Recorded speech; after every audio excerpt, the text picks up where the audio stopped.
You're listening to Crystal and Emily on Love Your Shelf, the best librarian podcast in the extensive and highly competitive field of librarian podcasts.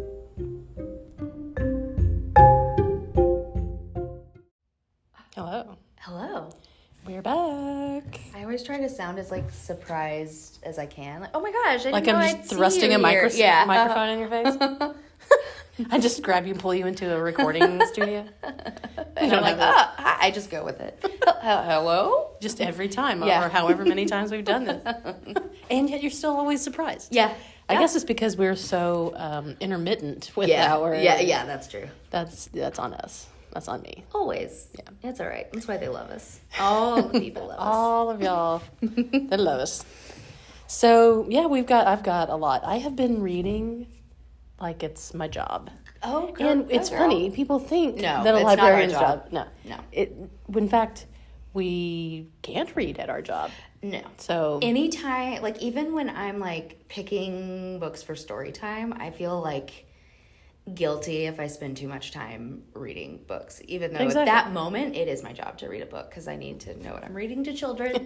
Yes, exactly. But it's just we quite literally don't have time to read. And when I was a shelver too, oh man, I would You just see something something that looks cool, and I'd read the inside jacket cover, start to read the the preface or whatever. Instantly feel guilty. And then you're halfway through it. Yeah. Oh no. Oh no. It's time for your shift to be over. I shelved no books. And really summer is the one that would come after me for that. So Yeah. Oh yeah. Nobody's gonna not allow your that. Mercedes. No. Anyway. We understand the pull. Yeah. Well, there's kind of a maybe little theme of, I'm going to talk about certain things that I've read. Not all of them, because I think I read 30 books so far this year. Yeah. Which, it's only March. Yeah, girl. And that's great. I had one weekend, a long weekend, where I read 7. Yeah. So, I don't know. I think I've read lost my mind. 2, so. That's normal. Yeah. I think that's pretty much the pace most people set. Okay, I don't know thank why I think, I don't know. Mine Maybe have been I'm- long ones too, like the Cormoran Strike. I've been reading / listening to the Cormoran Strike books, and well, it's all I because when you're listening to it, you have 2 weeks at a time, and so I'm like, I'll take that as a challenge. a challenge here. My thing is that I'm just I want to listen to it in the car or while I'm doing something else. I don't know about you, but I can't just sit and listen to an audiobook. Well, that's what was so funny about Nothing to See Here. Mm-hmm. There was a point at the end of that book when I came inside. I'd been listening to it in my car and got home from work and just kept listening to it and laid on my bed and I was like, I'm just listening to this. Yeah. Yeah, no, there are some. Yeah. But lately my I've been showing my age, and I was trying to finish one up. It was a mystery one, so I wanted to find out what happened at the end. And so I was listening to it while I was cooking dinner and doing that stuff. And then I was just done with all of that. Yeah. And I just wanted to finish it. And I sat down to listen to the climax of the story, and I fell asleep. Yeah. So I got to keep moving. Chin to your chest. Just mouth open. I'm more of a chin head to back. the head back, lolling to the side. Yeah. And I wonder why I get a crick in my neck. Yeah. Oh, why am I so sore? Yeah. Mm-hmm. So, I got to be very careful now what I'm doing, but I have to be doing something. Yeah. Now, reading is maybe, reading the books is not so much of a problem for that, but anyway. Because you're keeping, I don't know, was it your hands busy?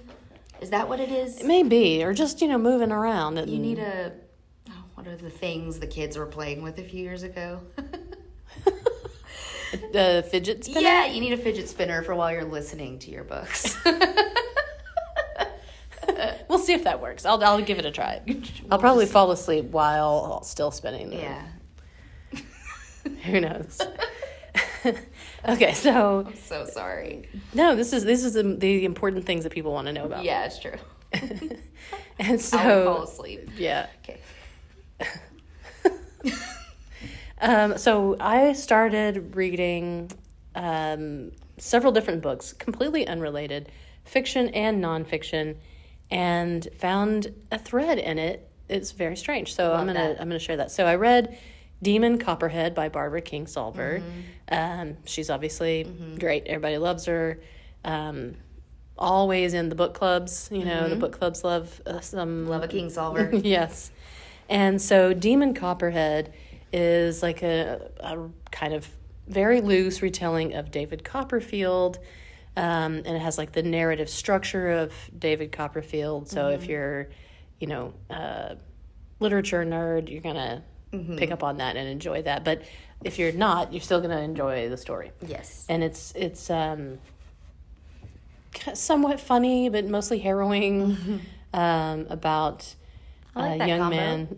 Yeah. About a young man who lives in Appalachia, and he becomes an orphan and then goes through all of the terrors that you can think would be associated with all of that. And I won't say too much about it, but it is good harrowing, as it should be.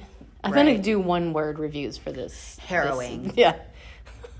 Actually, I'm not going to be able to keep up with that, but for that one word. All of the words are just harrowing. They're all harrowing. Exactly. Then I read a short little book that I'd been looking forward to because of the author, and the subject matter is also, but I didn't realize that I was going to be reading them in this order. Yeah. And that was Nick Hornby's Dickens and Prince, A Particular Kind of Genius. And the whole book, it's really short, is comparisons of Dickens and Prince. Like, and how they Charles have similar and Prince. And Prince. Cool. Yes. Cool. Okay. Yeah. So, I can draw lines if I really need to. It's actually, once he gets going, you don't have, it's not a stretch. Yeah. They had very, like, similar life arcs.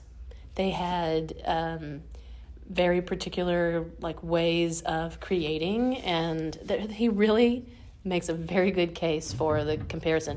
It's on a par with, like, the JFK Lincoln thing. I knew you were going to say that. I was going to say, like, are you going to start a conspiracy theory that they're, like, no. Yeah, one of them come back to life, or that would be hilarious. Can you imagine? Charles Dickens is like, I did the writing thing, the Christmas Carol thing. Why is that the Charles Dickens I go to?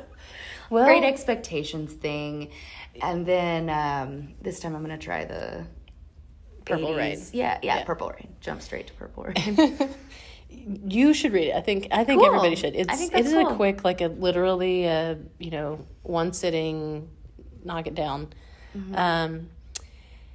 And then there's some other stuff in that book specifically that I'm interested in. I've talked about before is sleep disorders, since I have a couple of them. Yeah. And Oliver Twist has sleep paralysis, and the description of that in that book predates any others by like 40 years. So he's writing about sleep paralysis before anybody else has discovered it. Has said, hey, this is a thing. Yeah, wow. And so, and this is literally, this is literally like the stack that I had, like, physically. Of like, put down one book, pick up the next one. It's called Night Terrors. Wait, I have a question. On a scale of 1 to 10, how harrowing was that one?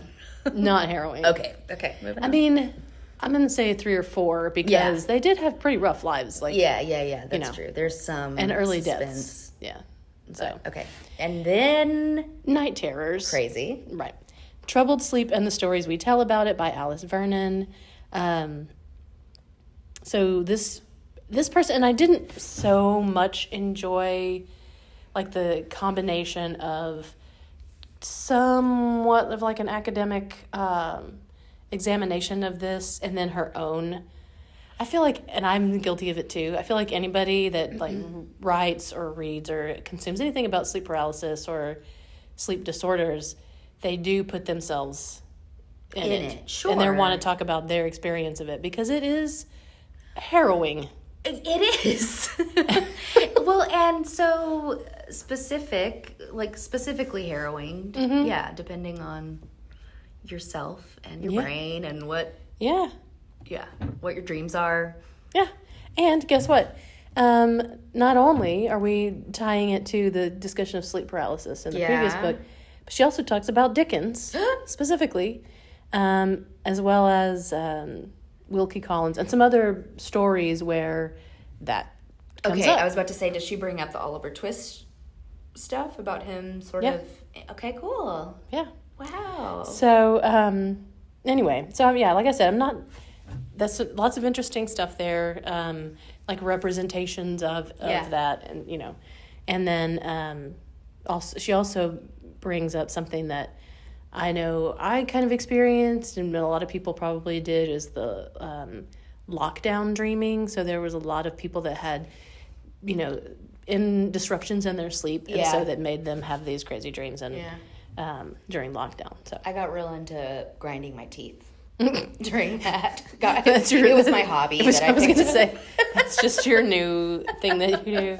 But I'm going to go home from 5 to 5:30 and grind my teeth. I mean, it was like whenever I slept. And that's terrible. That will give you headaches. It was awful. Yeah. I think I missed a lot of work because of it, because I was like, what's happening to me? Yeah. Man. Terrible hobby. Terrible. Don't recommend. No, 0 out of 10. Yeah. So then I read a nonfiction book by Eduardo Nessi called Sentimental Economy. Okay. Mentions Dickensian conditions.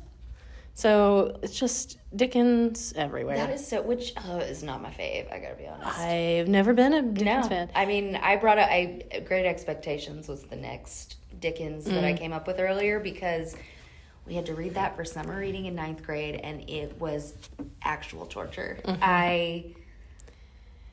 We were on a car trip, and I was trying to make it better, make it go by faster by reading this, and it was the worst. And it made time slow down. It did. I couldn't have told. I'd read 2 pages and realize I had been thinking about what I'm gonna have for dinner that night or something. Anyway. Mm-hmm. Well, so after all of this, I was like, maybe I need to revisit David Copperfield. So I downloaded it so I could listen to it. Yeah.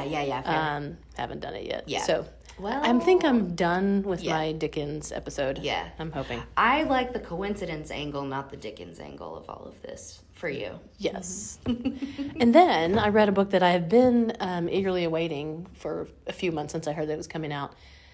None of this would have happened if Prince were alive, by Carolyn Pruso. Oh my gosh, that's great. And, so we see the thread. Yes. There, although bizarre thread. Yeah. And it is not the typical thing I would read. I did not know anything about it going into it, except the cover made it look light reading. And the title. Yeah. Which was it actually harrowing? It was not. It was meant to be. That's the sad thing. It was meant to be harrowing. It's about a hurricane. Yeah. That's gonna, come inland and in South Carolina. What? But it's about a mom who's my age mom, and all of this stuff happens to her while she's trying to prepare her family and her home for this hurricane that's coming. Okay. And all this other crazy stuff happens, and so it's kind of I don't know the word that madcap. That's what I'm looking for. Oh, okay. It's it's meant to be funny, but it's also, there's sad stuff, there's tough stuff, there's relationship issues and all of these things that start bubbling up as this hurricane is coming in. But none of that would have happened if it weren't for Prince dying. Oh, no. Not really at all. But that's, you got to blame someone or something. Yeah. And that is a good reason, Things changed for me, too, I feel when Prince passed away. When was that? I was here. 2017. Oh, then 16? I was not here. But yeah, okay. It was not that, yeah. Maybe I was with, anyway. That's a guess. It was somewhere around there. Yeah. But anyway, so then I read a couple of books that are super short, sci-fi by Becky Chambers. The first one is a psalm for the wild-built, and the next one is a prayer for the crown-shy. Oh. And they're great titles. Yeah. And I would say that they are part of a genre that I've never really heard of before, like cozy sci-fi. Oh. Yeah. I like that that's become a thing. It's a thing. And so... I can't even quite picture... I'm going to explain. Okay. So... I'm picturing, like, someone living cozily in the woods, but then they, like, step into a rocket ship or something. It's not too far from that. Okay. Oh, okay. So, the series is called Monk and Robot. Mm-hmm. And so the monk is this non-binary person who, and this is in, like, an alternative future on another planet, very similar to Earth-ish. But still a monk. But a monk, yes. Okay. They have, like, a whole different series of deities, but they're similar. Okay. So it's just kind of just different. Yeah. And so there's a strain of monk that is like a tea serving. So I used strain on purpose. I'm so clever. I'm in a very giggly mood. I'm sorry to you and so all clearly, of the many listeners. I am in a ridiculous mood as well. So there's a strain of monk that travels the countryside in like this, like a wagon, but it's electric. You know, it's like a futuristic wagon that they live in, and then they visit different communities and like have tea service with individuals, and it's like a meditation therapy kind of thing. That's neat. Yeah. And so the people, the monk goes, like the people come up, the monk chooses the right kind of tea for them and then lets them talk about their stuff. And I think that's really nice. Yeah. I would not say no to that. No, we need that. Yeah. I think we need that like right now. Yeah. And so we'll pause this and be back. And there's just the sound of like tinkling and tinkling glasses and sipping. Anyway, and then I start talking about my problems. Mm-hmm. Yeah. Are you guys ready for this? We won't do that. Just joking. Continue. And then the robot comes in. So there's this. It's like if in our future, robots became sentient. Yeah. And then instead of rising up and killing us all, they just go out on their own, and they're no longer going to be, in the service of people. Yeah. And so there's all different kinds of robots, and but they do have consciousness. Yeah. But they're separate from the people. So by the generation that the monk lives in, he's never met a robot. Doesn't know any. Because they're so separate. They're very separate parts of the world. And so, but he's on his travels, or they are on their travels, excuse me. Yes. I don't know why. Anyway, so they're on their travels, run across a robot who has gone out on its own, because they like to be called it on its own travels to make contact with humans and see what they've been up to after all this time. That's not... I mean, this is definitely a better scenario than being exterminated. It is completely... it's completely different. Yeah. And instead of, like, having, holding grudges, the humans feel shame for, like, what their ancestors did about... totally unrealistic, but anyway. Okay. Exactly. For ever having created the robots in the first place, but the robots are like, no worries, we're fine. We wouldn't be here if it weren't for that. Yeah, and so it's really interesting. I have a question. So, do humans still have? Are the humans able to have things like computers? Yeah, they still have computers and stuff. Got it, okay. The computers weren't like, hey, you know what, No, they have like tablets, and then they have, electronics. Got it, okay. But not robots. Anyway, it makes sense when you're... No, I'm sorry. I'm giggling because I watched something recently where someone kept saying robots. Oh, no. And it was like a dad figure, and the teenager was like, they're robots, not robots. And I can't remember what it is. Hopefully you'll remember. I kept wanting to call them Robits. Ribbits. So I recommend it if that sounds, intriguing. I'm very intrigued. I think I really am. I think that's neat. Yeah. A totally original It really story. is. And I had read, I think it's like a long trip to to an angry planet or something like that. And also by the same author. Yeah. And didn't get into it as much, but I'm going to give it another shot after I've read these two. Yeah. And I hope that this series goes on. And again, this one is another one. These are others that are really short. And so you can just kind of consume them really quickly. Cool. Let's see. Then, kind of going away from my all my connections there, I read A Heart That Works by Rob Delaney. And he is, exactly. He is a comedian who I've followed for years and years when he just was like doing stuff on Twitter. Yeah. Back years ago. Loved him then. And then he is on the show. He writes and produces and acts in the show Catastrophe, which Fabulous I think we've show. talked about. Oh, yeah. It's a fantastic show. Yeah. I didn't know who he was until Catastrophe, but now I'll follow him to the end. Oh, yes. And so I'm going to have to talk about it briefly because I will dissolve into tears. I can't watch any of his videos on Instagram about it. It's okay. I can't fathom it. So in brief, he loses a 2-year-old child to brain cancer. Brain cancer, yeah. And they have other children. They have other children. They have one right after that. Yeah. And it's all while he's writing and producing and making this show. And it's incomprehensible. But the way he writes about it, the whole time I was like, I want to put this down. I don't think I can mentally take it. Yeah. My dog was looking at me like she's trying to dial 911.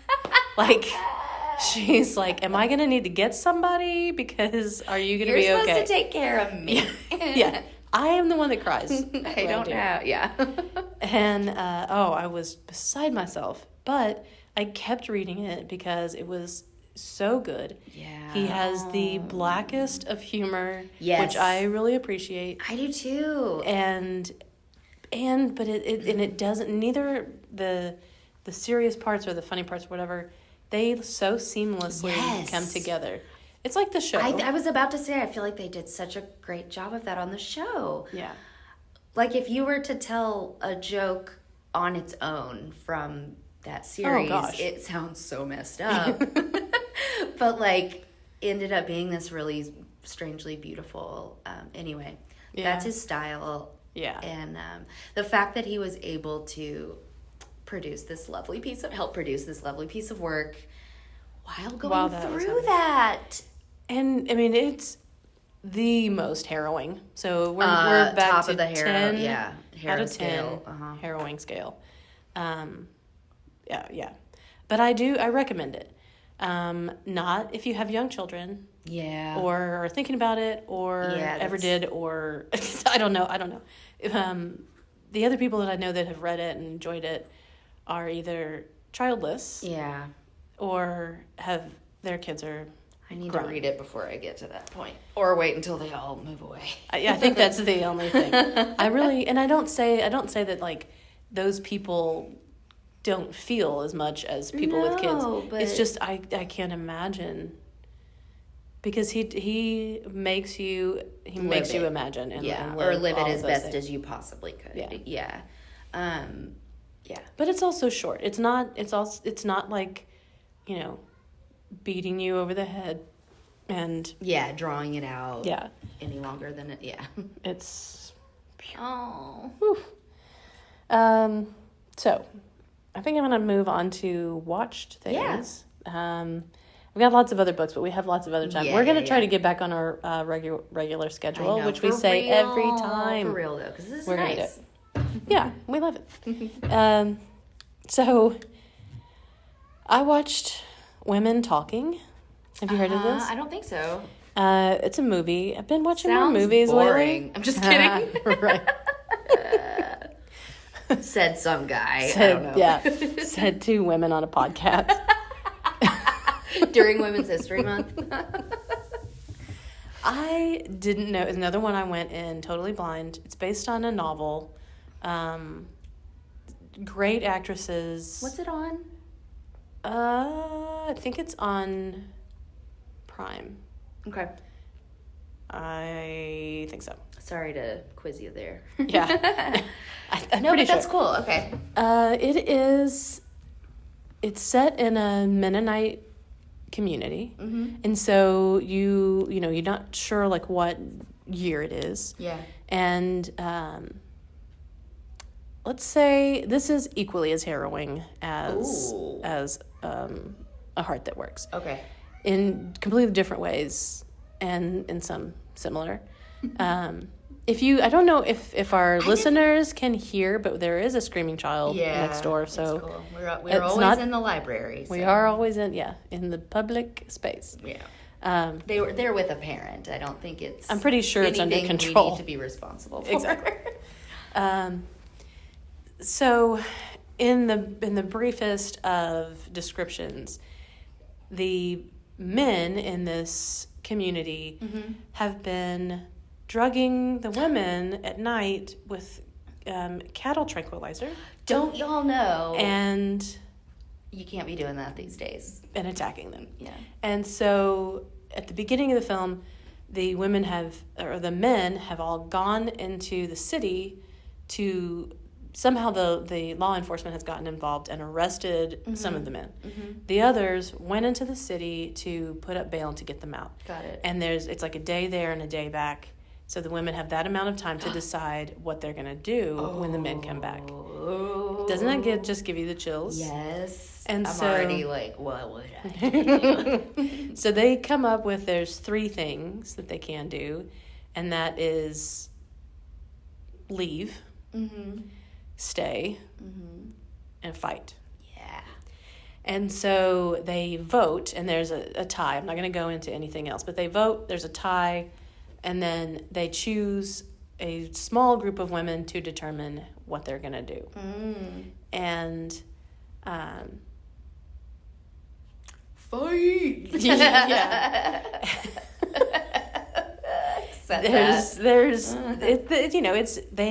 It's very complicated. Yeah, sure. I mean, yeah.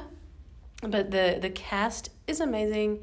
The story is almost too much. Yeah. It is.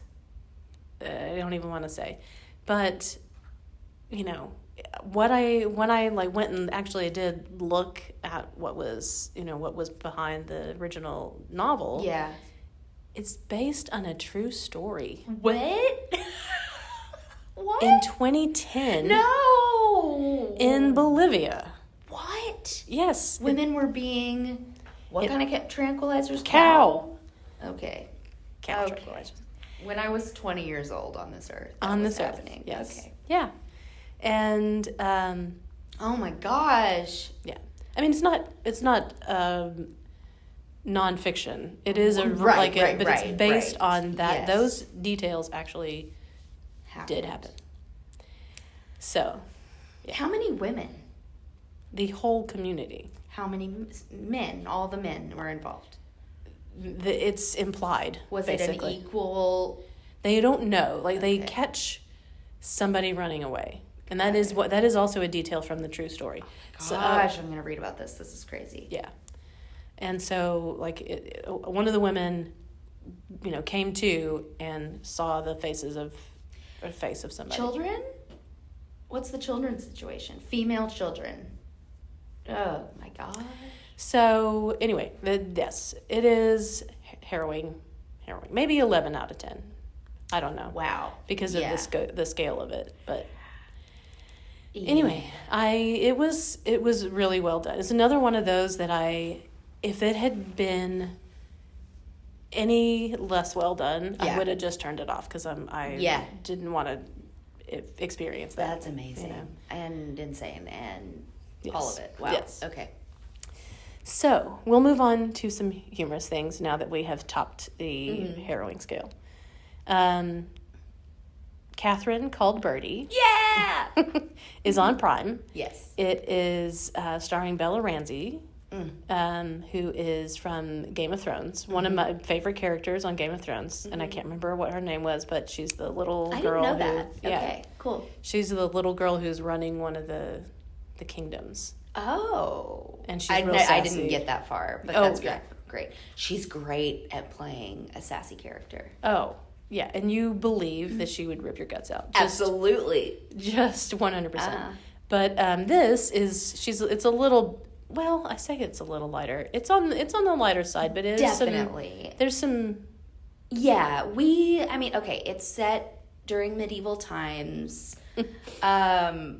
And things were not great for women during medieval times. So, and not great for anybody, but women were down there, couldn't make any decision for themselves. Right. And so I think that's the harrowing part, but they did such a great job of making it so funny. Mm-hmm. Yeah, making all of the men in particular and this whole social system look so ridiculous. Stupid. I mean, and she so she's this teenage girl, she's 14, entering womanhood, which means being married off. Her family's lost money, so it's up to her to restore the family wealth. And she just does a really great job of kind of pointing out how ridiculous absurd this whole thing is. Yeah. And that she's not down for it.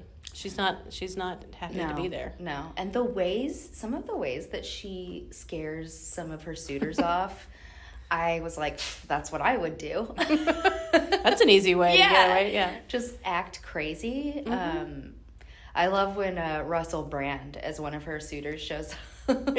Yes. And he's asking for Lady Catherine, and she's pretending to be like a servant with her friend, and they're talking about how disgusting she is and how she has a third ear on the back of her neck. And he says something like, is it working or is it spare? And they're just like, spare. Or just a weird spare ear on her neck. A working one would be weirder for sure. That would be the kicker for me. I'd be like, if it's just there. Your hair. What is that? What'd you say? Whisper into my ear. No. Whisper sweet nothings into my ear, darling.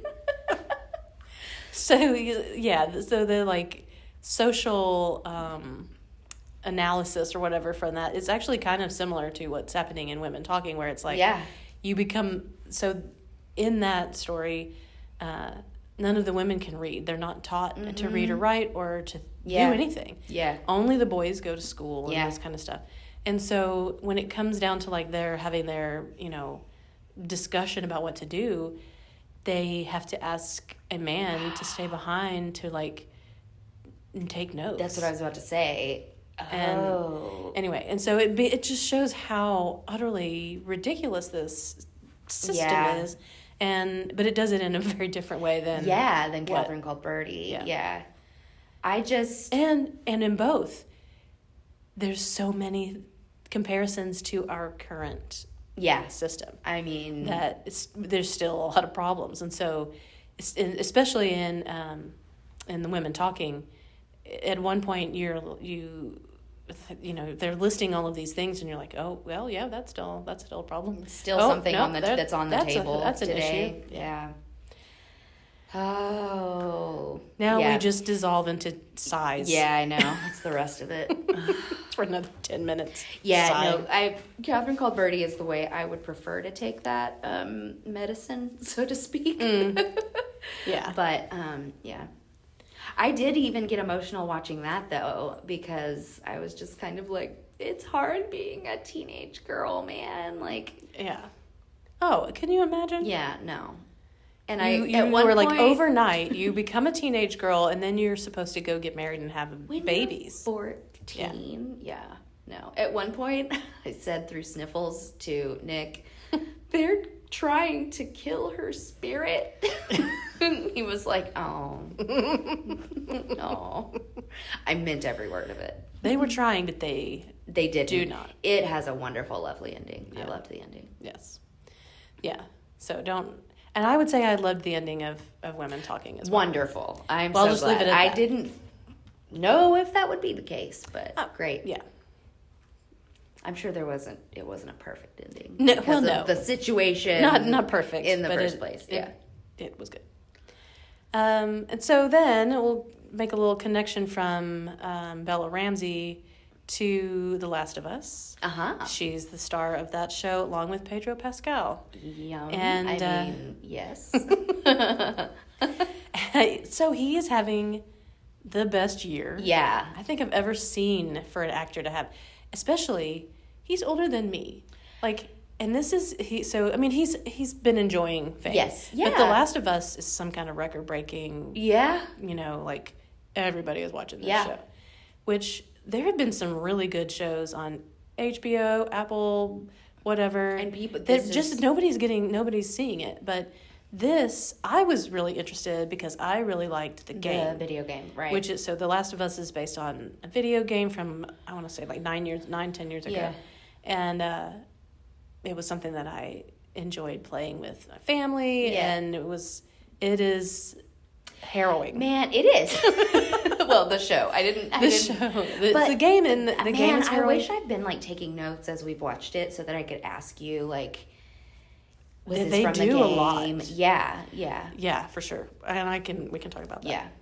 But, so basically, The Last of Us starts off with Joel, played by Pedro Pascal. Yeah. Too many P's there. Yeah. I'm going to do that again for sure.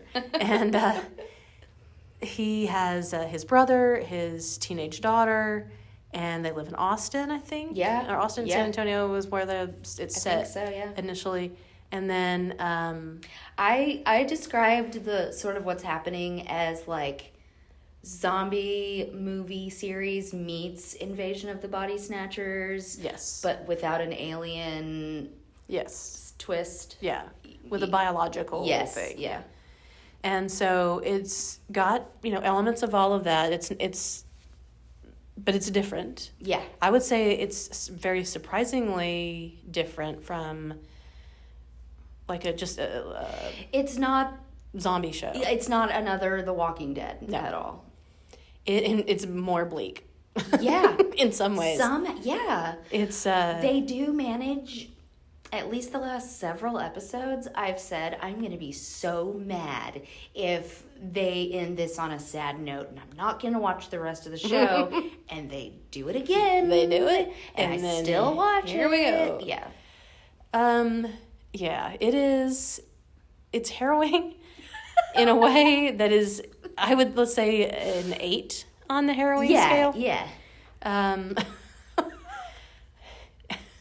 We're going to have to keep this up now, I think. Actually, we'll probably by next time we'll forget that we ever talked about this. But, I want to talk about how the harrowing scales forever. Yeah.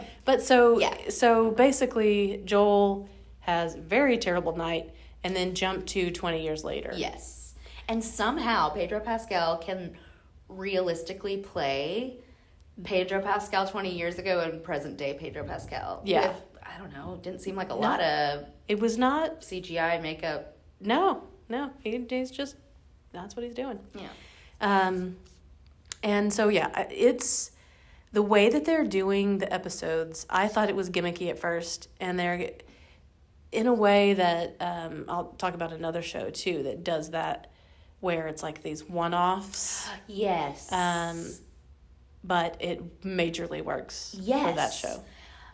And it's like minor character stories that's like an episode for a character. Yeah, and it gives you they do a really good job of, like, even if you don't see that character again, it gives a real look into just what everyday life might be like, or it contributes to the story in some kind of big way. All of the actors that play these, quote unquote minor roles are so good.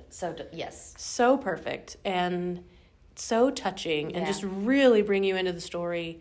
And you don't know, like, at any given moment exactly what's going to happen. Yeah, which kind of this last episode, Are you caught up on the Yeah. most? Okay. Oh wait, we didn't watch the last episode that I watched was with her and her friend from at the mall. Yeah. And that entire episode, I almost didn't enjoy it because I was on the edge of my seat in a bad way. Because they were really teasing at something about to happen. Well, and you know that you know something happened because it's a flashback. Yeah. And you know where she is in the future. So yes.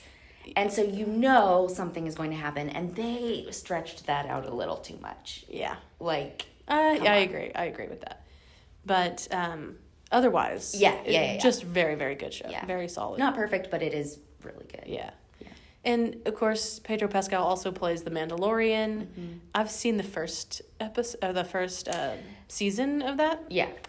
And Nick loves it. It's one of his favorite shows ever. It's everybody's favorite show right now, I think. He loves it. He's waiting for all the episodes to come out and for me to be on vacation so that he can watch that whole series by himself, or the season by himself. My thing about Star Wars is that it's a space western. Yeah. It is, and Mandalorian really it's really a western. Yeah. And that's fine. Yeah. But I would really like for it to do something different with it. Yeah. But it's just pretty straightforward. Yeah.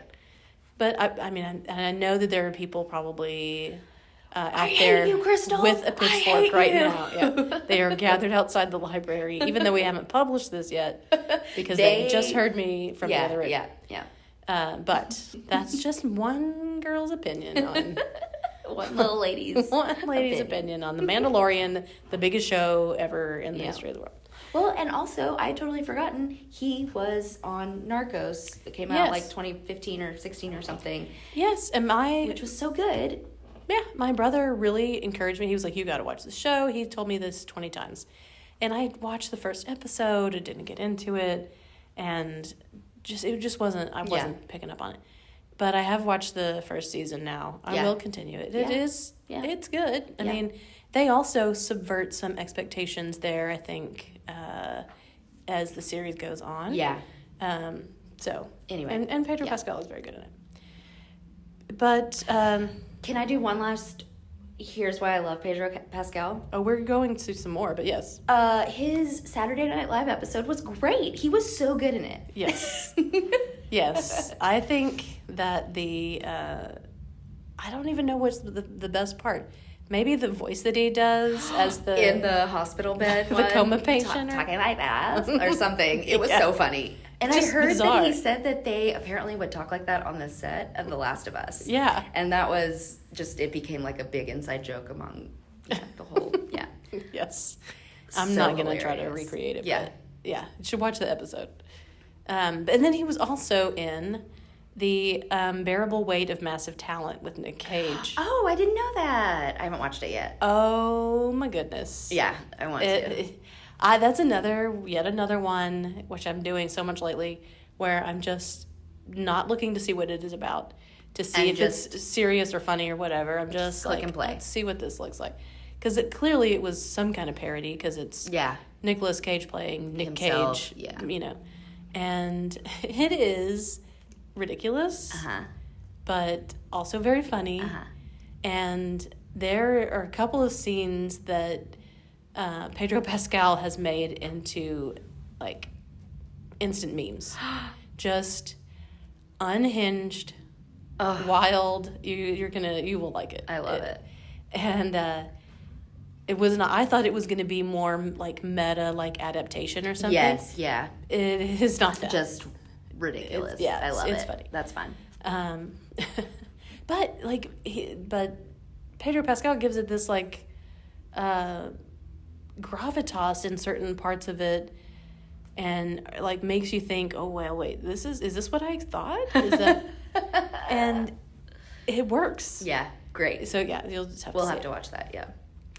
But there is a caveat about the Pascal love. Have you seen Wonder Woman 1984? Yes. And I loathed it. And I wanted to make sure everyone knows I said loathe, Loathe, not love. Yes. It was one of the worst movies I've ever seen in my life. It was one of the worst. That was one of those where at the end, I just, like, seethed. Yeah. And wish that I could have those 2 hours. Yeah. 2.5 hours or something. It was 2 hours I will never get back. Nick and I fully got into an argument about something dumb while watching it, and then, like, tried to kind of get back to it, and we were just like, this is so stupid. We didn't finish it. It was horrible. In fact, it was stunning from the first movie, which was great in what it was. Yes, exactly. Like, I saw that in a movie theater. So did I. And everybody was so excited. Like, the energy in that room was amazing. It was like we such saw it girl power. at Lincoln Center in New York City. Oh, and my gosh. I had my Wonder Woman shirt on. Yeah. Oh, it was and it was amazing. great. I walked out happy. Mm-hmm. This was disgusting. Yeah. But I just realized, is Pedro Pascal the villain? He's the villain. No, he's unrecognizable almost. That's why I paused for a very long time when you asked me that, because I was like, no, not my Pedro. He's terrible in it. And the character is, and I don't mean terrible like he's a villain. No, but the acting, everyone was terrible in that movie. It was. I've seen all of them do better. Yeah. If they hadn't, they wouldn't be professional actors at this point. It felt like it was on purpose, and it wasn't, and that is the very sad thing about it. Yeah. The worst. I totally forgot about that. I never put that together. In fact, that may have been, aside from a couple of episodes of Narcos and, like, seeing him here and there, that may have been, well, and then the Mandalorian, but of course you don't really see him. He's in a helmet the whole time. Yeah, you hear his voice. It's not even his, like, real voice. Yeah. And so, he had kind of started, like, going up, and I saw that movie, and I thought, I hate this guy. This guy? Yeah. Why? Just nothing. It's not so bad. So bad.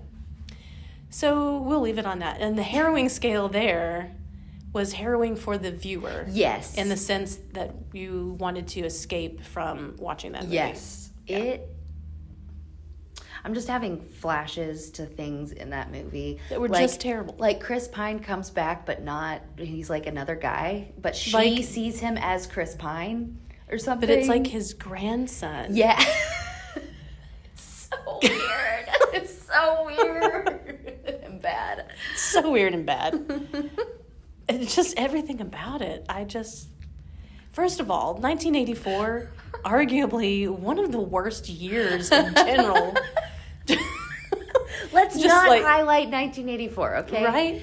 And I feel everything about it. Okay, and now I have a theory that, like, the fourth year in any decade is probably going to be a bad year, because by that point, you've fully embraced, like, the fashion, the everything of that decade, and so you're just, like, in the middle. Like, when I think of 2004, I want to die thinking about things I wore and things I was into. 1994, it was like grunge at its height. One is where I'll take over and say, that was my year of and I'm using fashion because it's just kind of a quick, like, way to we're coming up, so we've got a 4-year coming up. So next year, everyone be aware of the weird fashion trends.